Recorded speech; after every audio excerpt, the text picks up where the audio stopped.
Nelson Mandela, Long Walk to Freedom. Nelson Rolihlahla Mandela. Before you read, apartheid is a political system that separates people according to their race. Can you say which of the three countries named below had such a political system until very recently? United States of America, South Africa, Australia. Have you heard of Nelson Mandela? Mandela and his African National Congress spent a lifetime fighting against apartheid. Mandela had to spend 30 years in prison. Finally, democratic elections were held in South Africa in 1994 and Mandela became the first black president of a new nation. In this extract from his autobiography, Long Walk to Freedom, Mandela speaks about a historic occasion, the inauguration. Can you guess what the occasion might be? Check your guess with this news item from the BBC of 10 May 1994. Mandela becomes South Africa's first black president. Nelson Mandela has become South Africa's first black president after more than 3 centuries of white rule. Mr. Mandela's African National Congress ANC party won 252 of the 400 seats in the first democratic elections of South Africa's history. The inauguration ceremony took place in the Union Buildings Amphitheatre in Pretoria today, attended by politicians and dignitaries from more than 140 countries around the world. Never, never again will this beautiful land experience the oppression of one by another, said Nelson Mandela in his address. Jubilant scenes on the streets of Pretoria followed the ceremony with blacks, whites and colours celebrating together. More than 100,000 South African men, women and children of all races sang and danced with joy.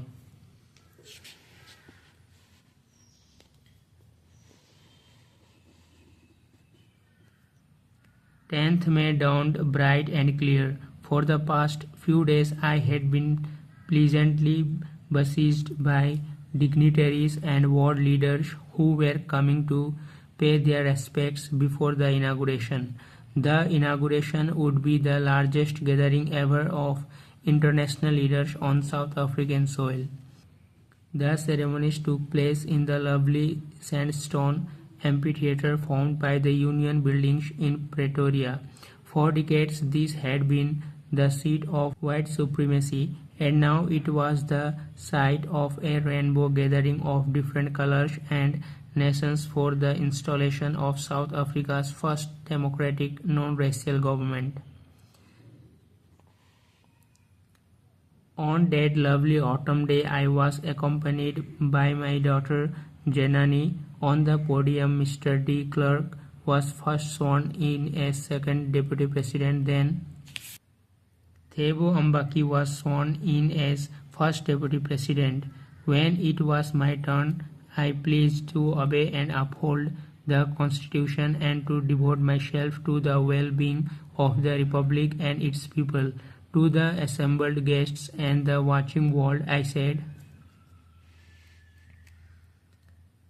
"Today all of us do, by our presence here, confer glory and hope to newborn liberty. Out of the experience of an extraordinary human disaster that lasted too long must be born a society of which all humanity will be proud. We who were outlaws not so long ago have today been given the rare privilege to be host to the nations of the world on our own soil. We thank all of our distinguished international guests for having come to take possession with the people of our country of what is, after all, a common victory for justice, for peace, for human dignity. We have at last achieved our political emancipation. We pledge ourselves to liberate all our people from the continuing bondage of poverty, deprivation, suffering, gender, and other discrimination. Never, never, and never again shall it be that this beautiful land will again experience the oppression of one by another. The sun shall never set on so glorious a human achievement. Let freedom reign. God bless Africa.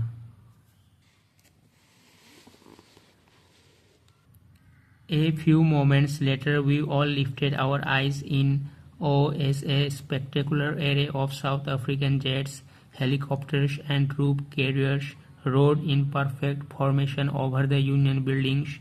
It was not only a display of pinpoint precision and military force, but a demonstration of the military's loyalty to democracy, to a new government that had been freely and fairly elected. Only moments before, the highest generals of the South African Defence Force and police, their chests bedecked with ribbons and medals from days gone by, saluted me and pledged their loyalty.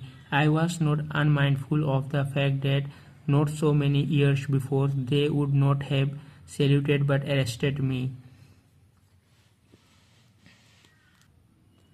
Finally, a chevron of Impala jets left a smoke trail of the black, red, green, blue, and gold of the new South African flag.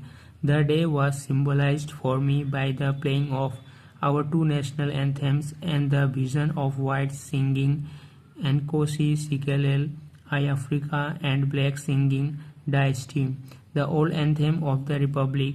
Although that day neither group knew the lyrics of the anthem they once despised, they would soon know the words by heart. On the day of the inauguration, I was overwhelmed with a sense of history. In the first decade of the 20th century, a few years after the bitter Anglo-Boer War and before my own birth, the white-skinned people of South Africa patched up their differences and erected a system of racial domination against the dark-skinned peoples of their own land. The structure they created formed the basis of one of the harshest, most inhumane societies the world has ever known. Now, in the last decade of the 20th century and my own eighth decade as a man, that system had been overturned forever and replaced by one that recognized the rights and freedoms of all peoples, regardless of the color of their skin. That day had come about through the unimaginable sacrifices of thousands of my people, people whose suffering and courage can never be counted or repaid. I felt that day, as I have on so many other days, what I was simply the sum of all those African patriots who had gone before me. That long and noble line ended and now began again with me. I was pained that I was not able to thank them and that they were not able to see what their sacrifices had wrought. The policy of apartheid created a deep and lasting wound in my country and my people. All of us will spend many years, if not generations, recovering from that profound hurt, but the decades of oppression and brutality had another unintended effect, and that was that it produced the Oliver Tambos, the Walter Sisulus, the Chief Lutulis, the Yusuf Dados, the Bram Fishers, the Robert Soboquis of our time, men of such extraordinary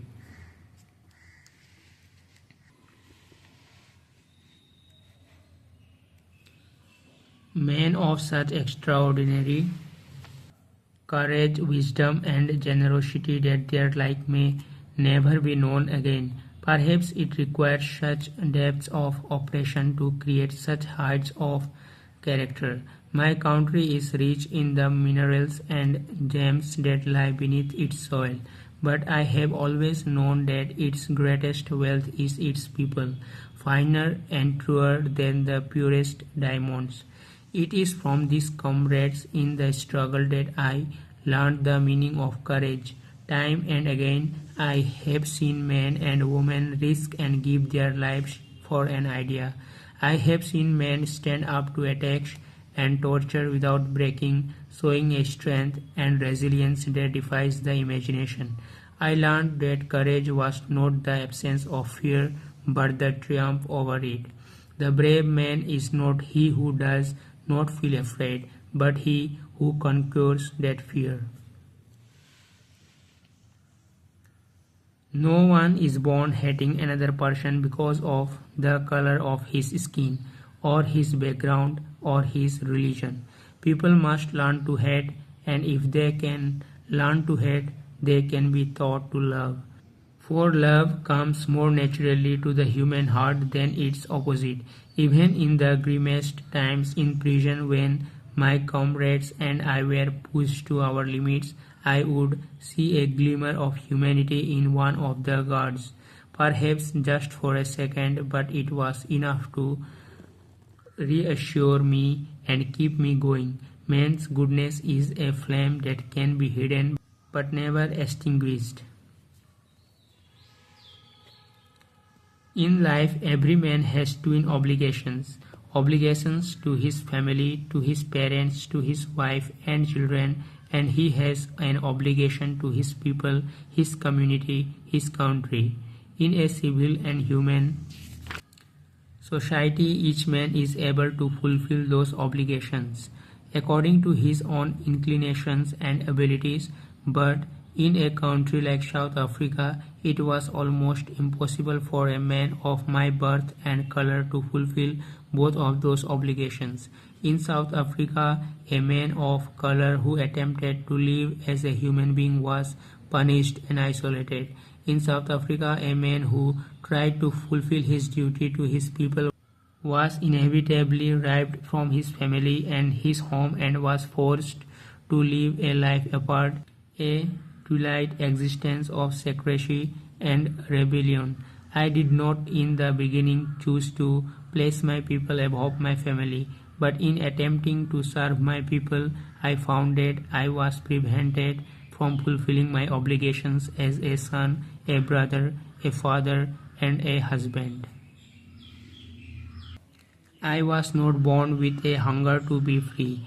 I was born free, free in every way that I could know, free to run in the fields near my mother's hut, free to swim in the clear stream that ran through my village, free to roast mealies under the stars and ride the broad backs of slow-moving bulls, as long as I obeyed my father and abided by the customs of my tribe. I was not troubled by the laws of man or God. It was only when I began to learn that my boyhood freedom was an illusion, when I discovered as a young man that my freedom had already been taken from me, that I began to hunger for it. At first, as a student, I wanted freedom only for myself, the transitory freedoms of being able to stay out at night, read what I pleased, and go where I chose. Later, as a young man in Johannesburg, I yearned for the basic and honorable freedoms of achieving my potential, of earning my keep, of marrying and having a family, the freedom not to be obstructed in a lawful life. But then I slowly saw that not only was I not free, but my brothers and sisters were not free. I saw that it was not just my freedom that was curtailed, but the freedom of everyone who looked like I did. That is when I joined the African National Congress, and that is when the hunger for my own freedom became the greater hunger for the freedom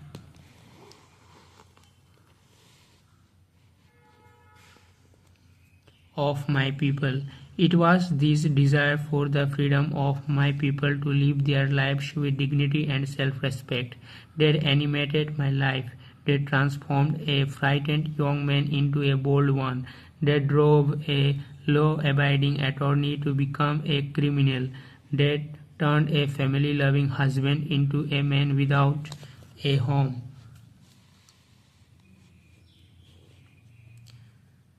Dad forced a life-loving man to live like a monk. I am no more virtuous or self-sacrificing than the next man, but I found that I could not even enjoy the poor and limited freedoms I was allowed when I knew my people were not free. Freedom is indivisible. The chains on any one of my people were the chains on all of them. The chains on all of my people were the chains on me. I knew that the oppressor must be liberated just as surely as the oppressed. A man who takes away another man's freedom is a prisoner of hatred. He is locked behind the bars of prejudice and narrow-mindedness. I am not truly free if I am taking away someone else's freedom, just as surely as I am not free when my freedom is taken from me. The oppressed and the oppressor alike are robbed of their humanity. So students, if you like this reading practice video, please consider subscribe and hit that like button.